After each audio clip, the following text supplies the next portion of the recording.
Welcome to the On Your Mind podcast, where we are changing the mental health narrative, bringing hope and solutions. Here's your host, Timothy J. Hayes, psychologist.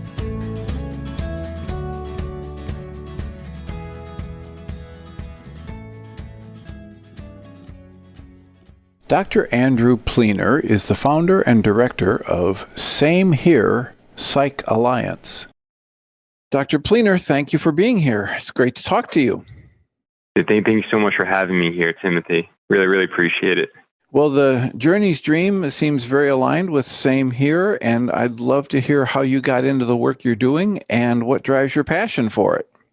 Yeah, sure, Tim. So a little bit of my background. I'm an integrative psychiatrist. I have a practice out in Central Florida, and my real motivation to get into the space really came about from childhood experiences. My father is a functional family practitioner who had an emphasis on lifestyle medicine and weight loss and nutrition. And he used to always tell me at a young age, I used to shadow him frequently, people would come into his practice overweight and, they would be on cholesterol lowering medications, and then they would develop insulin resistance due to the weight and maybe put on diabetic medications. And they would develop sleep apnea, and then they would feel fatigue and eventually be diagnosed with depressive symptoms and, start being put on multiple psychotropics. They would come to his practice, and he used to always tell me, does anybody actually help, get the weight down and work on the lifestyle medicine so that they don't actually need all these medications in the first place? It always really resonated with me watching him coach them, to weight loss and put them on nutritional plans. And he was very big into the whole brain-gut connection back in the 80s when this was something that nobody was ever really thinking about. And he would start to take people off the medications or at least lower the dose. And I used to watch the mood symptoms start to really change. And it really made me aware, even at a young age, that there's a big connection between lifestyle and the way we think, feel, and function. And then when I was a little bit older, we took a trip to Africa and we went to Kenya and Tanzania, and it was an amazing trip. But on the way home from that, my mother ended up getting sick and, it just wasn't getting better. She was having indigestion, upset stomach, and we ended up taking her to a doctor, and she was diagnosed with a parasitic infection and was put on antiprotozoans and started to, what we thought, get better. And then for the next 2.5 years, she lost tremendous amounts of weight. Didn't matter how much she ate, she just kept losing weight. She was fatigued, malaise, couldn't get up out of bed, brain fog. I watched her deteriorate, and she got every single test in the book medically, and every single test was coming back normal. And she was diagnosed with mental health issues and started seeing practitioners and was prescribed medications, and nothing really seemed to be getting better. And I was really watching her just struggle to do anything. And eventually we got in touch with the African consulate, and they put us in touch with a Dr. Kevin Cahill, who used to oversee the United Nations Tropical Disease Program. And he ended up seeing her, and actually that same day diagnosed her with another parasite that went undiscovered all those years. And she ends up being treated for that. And I slowly watched all of her symptoms get better and resolve. There's just this amazing connection between how physical symptoms can really cause mental health issues and how stress and trauma can certainly cause medical issues. And as I ended up going into medical school, I made up my mind that I wanted to be a psychiatrist, but I wanted the focus to be on mind-body connection. And I think watching all those struggles that, I had gone through, watching my mother get sick and just the weight of all of that. And my parents ended up separating as I was going into college, and just the weight of all of that, I started to experience physical health issues myself, light sensitivity, fatigue, brain fog, just loss of interest. My grades were, on par, and, I was getting all A's and got into medical school and still did extremely well. But, because I didn't really meet this criteria for disorder, because I was high functioning, but I was having all these physical health symptoms. When all these tests came back negative, I just assumed that it wasn't mental health related. But as I started studying the mind-body aspect and learning the impacts that stress and trauma has on psychological processes and how that leads to hormonal imbalances and inflammation and changes to the neural circuits and how that impacts the way we think, feel, and function, I started to realize that it's stress related. And I started going on a mission of wellness and lifestyle and diet and exercise and getting into modalities, whether different styles of breathing and mindfulness, and it just started me on my whole journey towards an integrative path. Took certification courses through the Leslie Korn Institute and really started to recover. And I think it's almost a common story that you hear amongst integrative providers. Everybody has their own story, and so that hopefully that gives a little bit of my background as to why I got involved with this space. Well, it's exactly the kind of story that we're used to hearing from integrative providers. Not all of them have, their own illness, but Dr. Mark Hyman tells a similar story where he had, all kinds of physical problems that the the current medical model couldn't provide any solution for. And that's what drove him to get into the functional and integrative medicine area. So it's wonderful to hear that you were able to turn it around and that the situation for your mother was able to turn around. And now you're practicing as a functional medicine psychiatrist. Can you let me know, in your definition, let our listeners know, how you would give meaning to that? How do you talk about that in a direct way with patients as the difference between you and somebody who doesn't call themselves a functional psychiatrist or integrative psychiatrist? Yeah, so I refer to myself as an integrative psychiatrist, and definitely I utilize a lot of the principles of functional medicine as well. But the main difference is that, if we're speaking from the conventional model has been very heavily based off of diagnosing, based off of the DSM criteria. And, if you have 5 out of 9 of these symptoms, you have this diagnosis. If you have 4 out of 9 of these symptoms, you do not. You're perfectly fine, healthy. There's nothing going on, right? And medication management has been one of the primary, sources for treatment. Well, the integrative model really looks at the whole person. It looks at how medical conditions actually impact mental health and how stress and trauma actually can impact the body, causing medical issues, and really learning mind-body connection about how challenges that we go through in life, on top of genetics and lifestyle, how does that really impact psychological processes, affecting things like ruminating thoughts and cognitive fusion and lack of psychological flexibility? And what does that actually do to the body? What does that actually do hormonally to the body? What does our body start releasing when that happens? And what happens when we start shifting the balance between a normal balance of fight or flight and rest and digest response towards fight or flight response? And when the nerves in the body that want to slow everything down start to become neglected and shrunk, there leads to consequences. And that starts to impact our digestive rhythms and our circadian rhythms, our ultradian rhythms, and can absorb, the proper nutrients anymore. We can't make the proper neurotransmitters anymore. And they could explain all these different concepts to the clients. And when you start looking at it that way, you realize that mental health is not a binary topic of sick versus healthy. It's not this straight line where if you either have disorder or you're perfectly fine. It's a continuum. And maybe this stress and trauma starts to change your nervous system in your body to the point of getting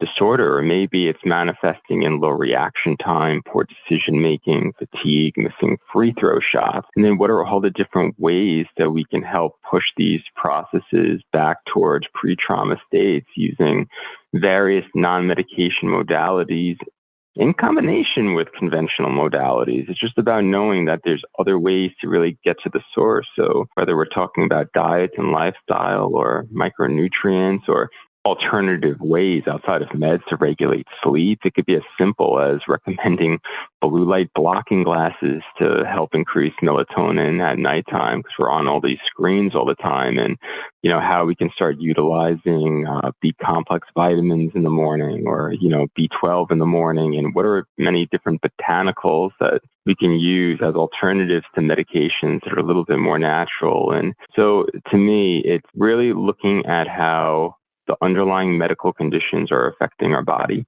and how we can actually start to treat that to actually improve our mood, learning how nutrition actually affects our body, and really learning how stress and trauma actually impacts the nervous system, and really working on all three of those buckets and utilizing conventional tools and tools beyond pharmacology.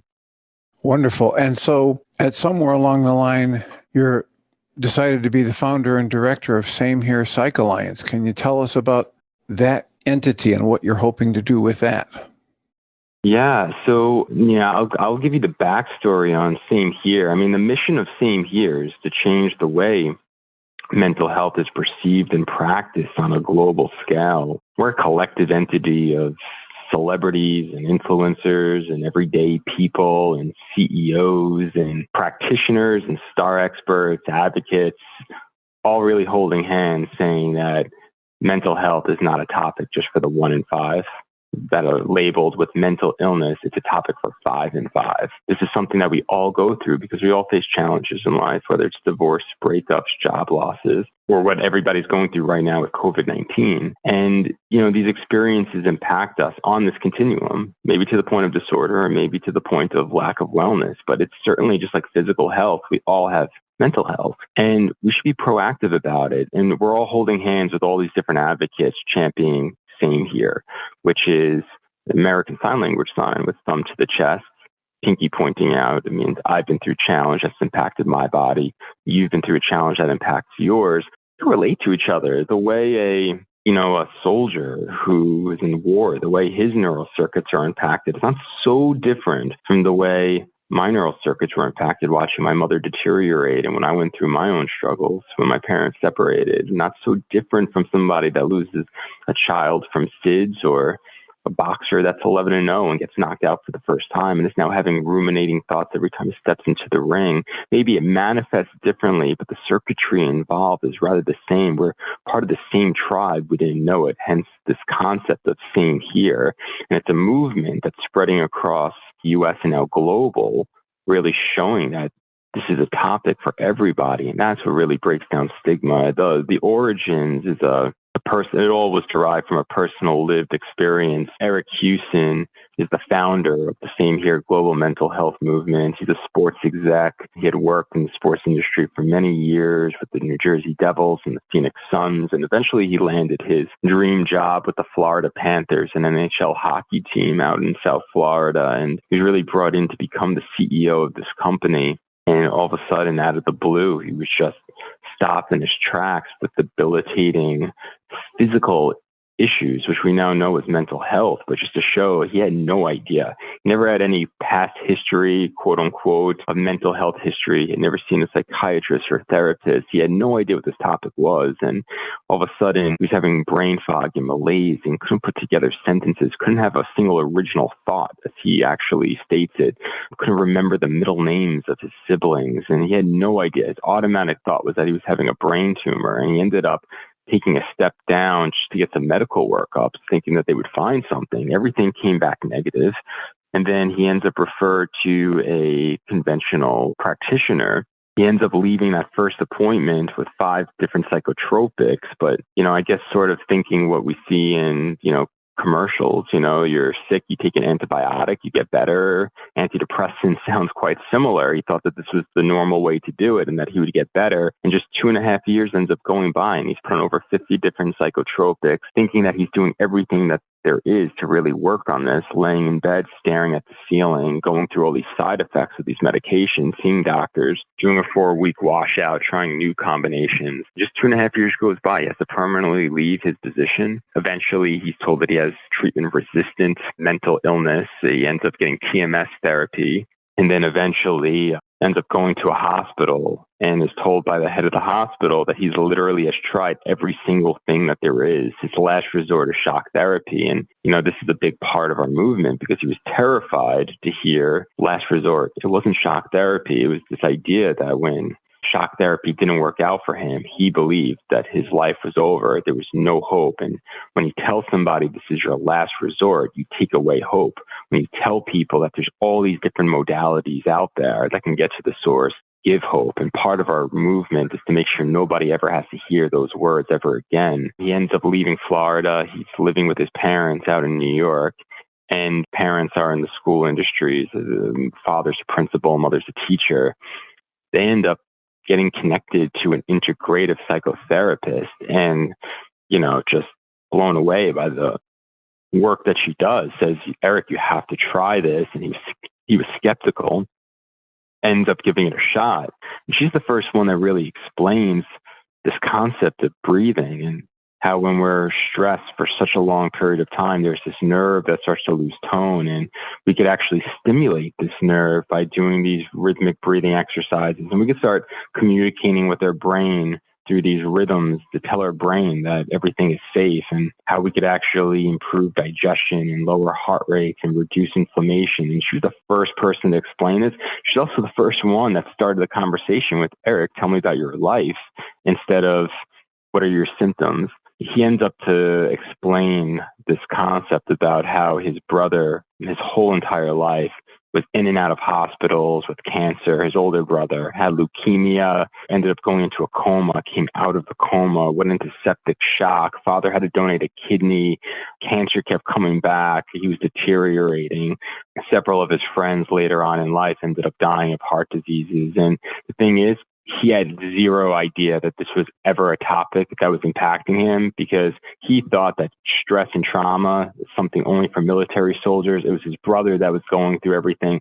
He had no idea that every single time he was driving home, that he was having automatic thoughts of, what if the cancer is stage 4, that was actually doing something physical to his body. He had no idea that every time he would see an ambulance drive by, having automatic thoughts of, is that going to my house instead of, is that going to somebody else's place? He had no idea that this was starting to build up in him. And over time, he ended up having this breakdown. So this is the first person that really opened up the door to him, that even watching somebody else go through a challenge could actually impact you physically. And there's actually modalities that we can do outside of medications that actually help strengthen certain circuits in the body that are impacted from this. And this is the reason why you feel the way that you do, because of all these accumulated experiences. So he ends up taking the Art of Living course founded by Ravi Shankar. He ends up doing it for 3 days, learns about the Sudaharshan Kriya and multiple other breathing modalities.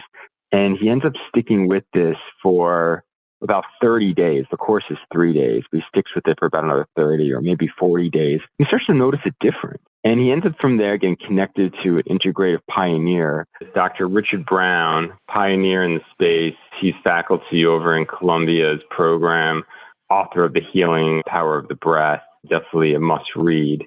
And he went in to really explain the depths of mind-body connection, how it really physically changes the body, and then educated him on multiple ways to heal outside of prescription medication, various supplements and dietary and lifestyle changes. He was able to lower his psychotropic medication and put him on, various supplements, and then taught him ways to heal outside of breathing, taught him the concepts of Qigong meditation, different various styles of yoga. He learned about tension and trauma releasing exercises and EFT and various non-medication healing modalities, otherwise called complementary alternative. We call them STAR exercises. And he ends up going on this retreat to Indonesia, goes into more depth about all of this, and really starts to feel better.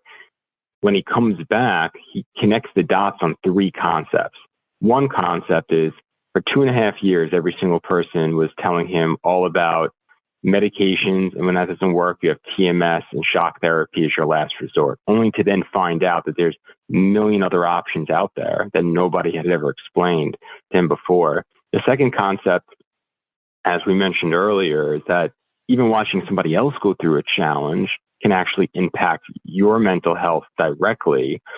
Then who on this planet isn't impacted in some way when we think about watching others go through breakups and job losses and divorces and like we said, what we're all going through here with Corona. If going through a challenge directly or watching somebody else go through a challenge can impact you on a physical level, then why do we see on nonprofits all around the world that 1 out of 5 are at risk of mental health issues? Why isn't it a 5 and 5 topic? And why aren't we learning about all these non-medicative ways to heal that are safer and much more effective? And why aren't we doing this at a young age for resiliency purposes? We certainly do that with physical health. We don't wait for plaque to just build up in our bodies before we start exercising and eating right and eating organic. Why aren't we doing that with our central nervous system? So he shares this story on LinkedIn about 3 years ago now, and it gets read over 150,000 times within 3 days. Gets over 500 missed calls from as far as New York to China. And the commonality on all these calls is nobody was talking about disorder. Everybody was talking about a lived experience that they had been through. And, whether it was watching somebody go through an illness to having a breakup and getting remarried, but still not truly feeling like they're over their ex, regardless of what their physical symptoms were currently, they were all talking about the root underlying causes, the challenges in their life. Maybe it manifested later on, to the point of disorder or anywhere on that continuum. So we decided to form this organization, Eric did, to get away from just focusing on disorder and more on the root underlying causes, the challenges. Was able to get various people in the sports industry, because that was the background, Major League Baseball players, NFL, NBA players, musicians and DJs and actors and actresses, to all share a vulnerable story of a challenge that they've been through or watched somebody else go through. And we call it Same Here Stories. And collectively, they're referred to as the Same Here Celebrity Alliance. People started to tune into our website to read these stories of celebrities, and our audience began to climb over social media. Eventually, we let everyday people share stories. They're called Same Here Heroes. And they started to reach out and say, look, we understand, we're starting to get this, that maybe this is a topic for everybody, 5 and 5. We all go through these challenges, but how do we learn ways to build resilience so that this, just like plaque doesn't build up in the arteries, so the stress and trauma doesn't build all the way up in the central nervous system, or at least we can use these ways to complement the medication ways. And that's when I really ended up getting connected with Eric. I was practicing integrative psychiatry out in Florida, and then doing work with somebody that was connected to the organization, a mutual friend, I guess you can call it, ends up connecting Eric and I. Eric and I end up having a 2.5-hour conversation. We end up realizing that we're both from the same town in New York.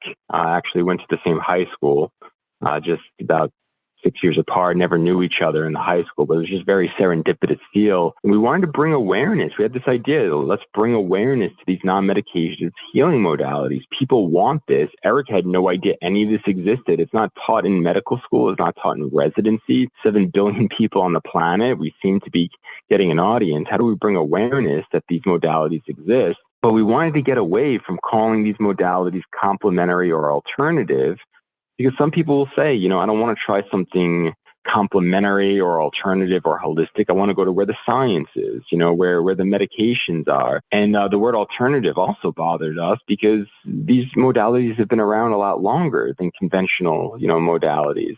So we ended up coming up with this acronym called STAR. STAR stands for stress and trauma, the things that build up in our nervous system, active release and rewiring exercises. Or we call it the gym for the brain. We all know all the different various exercises for your physical health. These are the exercises for the central nervous system. And we were able to get the leaders in the space of specific STAR modalities to come join and be part of our organization, whether Stephen Hayes, the inventor of ACT therapy, representing ACT therapy for our organization, or Amy Weintraub, representing yoga, or the founders of accelerated resolution therapy, or the founder of the Optimer method of neurofeedback, or the inventor of Alpha Stim CES, aromatherapy, and Qigong. And people can click on these profiles, read the bio of the STAR expert, but then learn the science behind why these modalities help. How does integrated breathing modalities help the nervous system? How does it actually impact the vagus nerve? What is the vagus nerve? How does that help improve digestion and reduce inflammation? What does Havening do on the amygdala? What does Qigong do on meridian points? What is a meridian point? Why should we start utilizing all of these things? And if you think about physical health, if you lived a sedentary lifestyle, Tim, for years, just like multiple muscles in the body would atrophy, wouldn't just do a singular modality for the rest of your life, like go on a treadmill every single day. Because what about biceps and triceps and cardio? Multiple parts of your body needs to be worked on. And what about nutrition? It's the same thing. When we undergo these challenges for so many years, multiple architectural pathways are disrupted. Why should we learn about a singular modality? Why aren't we learning about many different modalities? And even if they're the same, I might prefer bench press, you might prefer push-ups, right? So let's just show all these modalities. People can build what's called a mental health toolbox. And then we kept reverse engineering these concepts where the next step was, how are people going to be connected to providers that understand these concepts? Because right now, Dr. Richard Brown understood this to Eric, but he had such a long wait list to get in. How are people going to be able to connect with providers around the world that could educate them on these things so that they don't have to wait 2.5 years staring at a ceiling like Eric did from day one? They can learn about mind-body connection, learn about total patient care, learn about ways to get to the source, whether they're at the point of disorder or they're just trying to maintain wellness and they're looking for a place to turn just to learn about mental health. We came up with the name, the Same Here Psych Alliance, to be inclusive of integrative psychologists, psychotherapists, psychiatric nurse practitioners, psychiatrists that all study mind-body connection. And, several of the members in our alliance, very well, like Lila Masumi, that chairs the American Psychiatric Association's Integrative Caucus, Dr. Richard Brown, his wife Patricia, are founding members of this. Will DeVere, that runs the IPI Institute out in Colorado, the most comprehensive integrative training program globally. Nosheen Ranjabar, that directs the integrative training fellowship program out in Tucson, Arizona. Leslie Korn, world pioneer in integrative modalities and our continuing education courses. And then Nishi Bhopal, who you interviewed just not that long ago. And then through this, it just became this mission to form a global directory. So we've been putting together integrative providers all over the United States. And we're actually about to launch now the International Psych Alliance with leaders out in the Netherlands and Portugal and Norway and Guatemala and Canada and just various countries. And to be consistent with this 5 in 5, just like all the celebrities and the influencers and everyday heroes share a vulnerable story, all the members of the Psych Alliance also share a challenge that they've been through or have watched somebody else go through. So wherever anybody is in the world that's looking for total patient care, they can come right to this network that's being built and get straight to the source. Wonderful. Wonderful at many levels.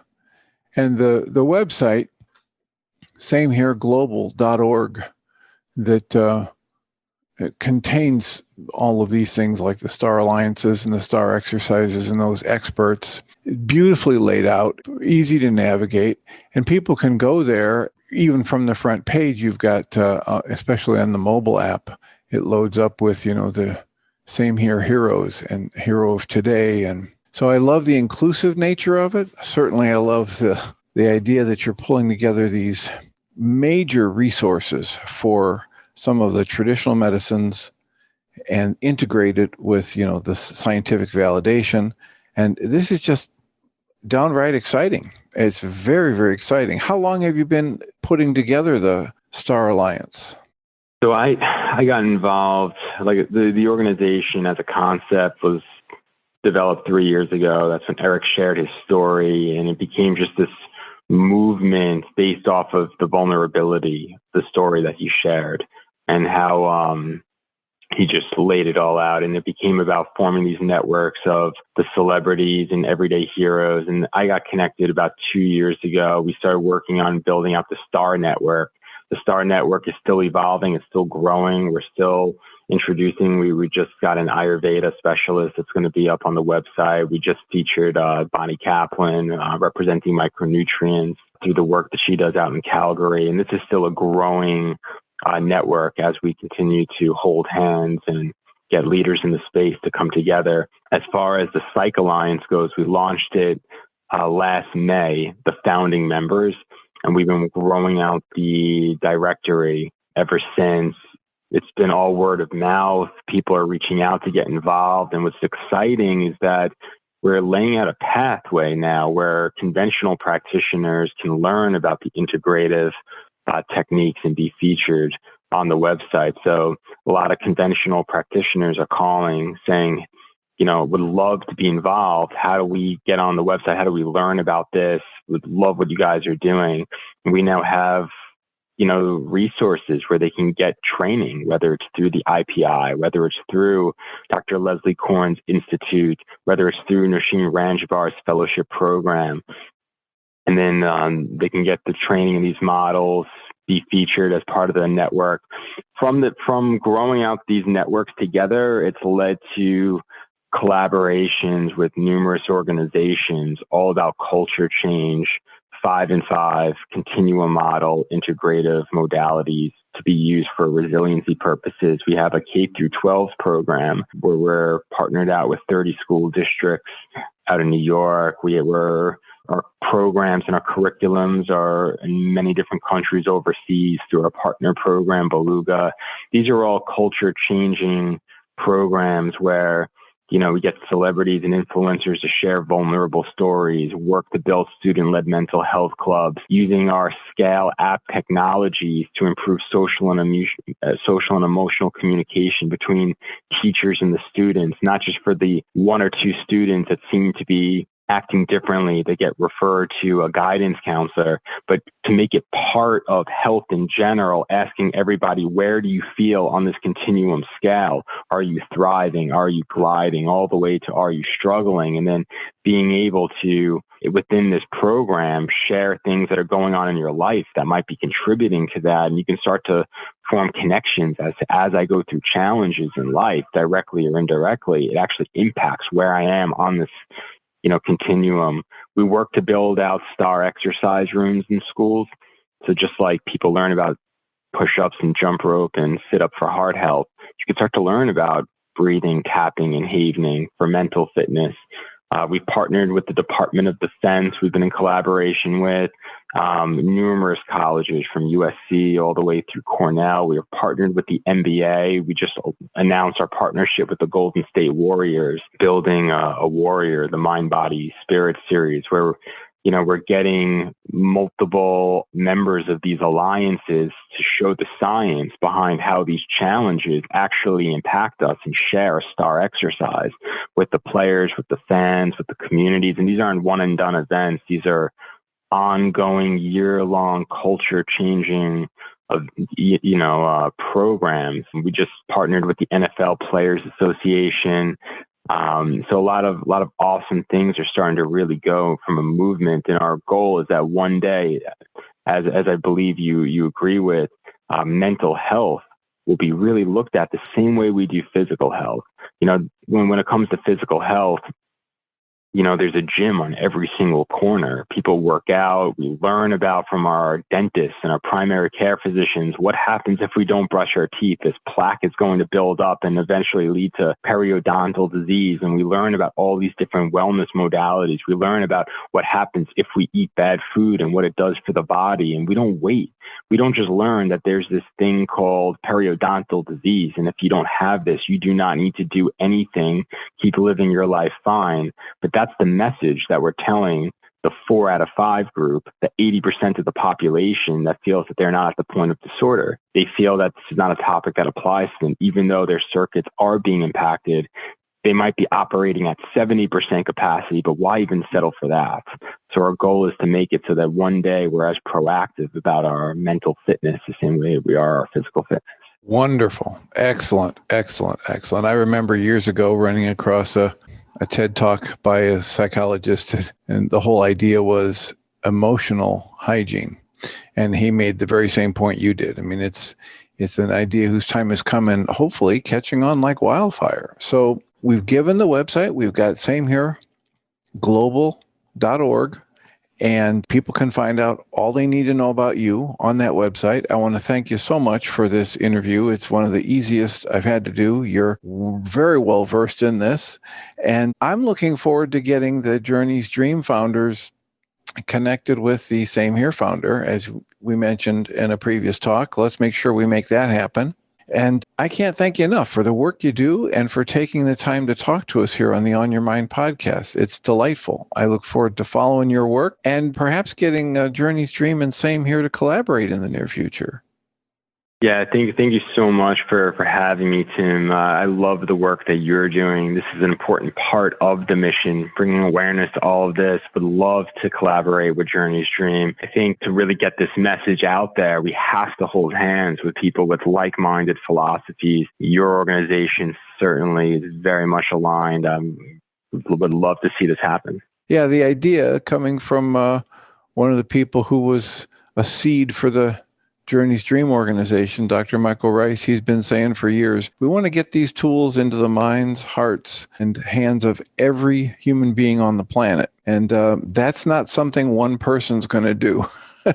Exactly. So, yeah, that's exactly right. And when we start coming together, when we start working collaboratively, that's when we're going to be able to make this change. And it's so important. I think COVID has brought so much awareness to the fact that we actually are impacted. And it's one of the few times where we all went through a global trauma together, every single person on the planet. And now we have all these splinters from this trauma that's inside of us. It's like, even if it goes away, how do we get these splinters out? And, these are the tools. Wonderful. Well, thank you so much for your time. I look forward to our next connection. Blessings. Thanks a lot, Timothy. Thanks for having me. Dr. Andrew Pleener is the founder and director of Same Here, Psych Alliance. Prior to his work with Same Here, he had been involved in humanitarian efforts, including co-creating and directing a makeshift psychiatric trauma center on the island of St. Martin during Hurricane Irma in 2017. His clinic served as the main source of medical treatment and shelter for 2 cities from the time of impact through military evacuation. He was featured in Newsday and Central Florida Lifestyle magazine for these efforts. Dr. Pleener, in 2019, founded Regional Psychiatry to serve Central Florida with an integrative approach to patient care.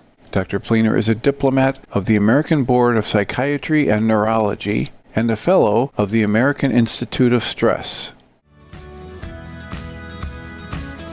You've been listening to the On Your Mind podcast, offered by Journey's Dream, where we support people through mental health challenges to a place of true and lasting well-being. If you love our show, we invite you to visit onyourmindpodcast.org to join the conversation, access the show notes, and discover our helpful resources. Thank you for listening.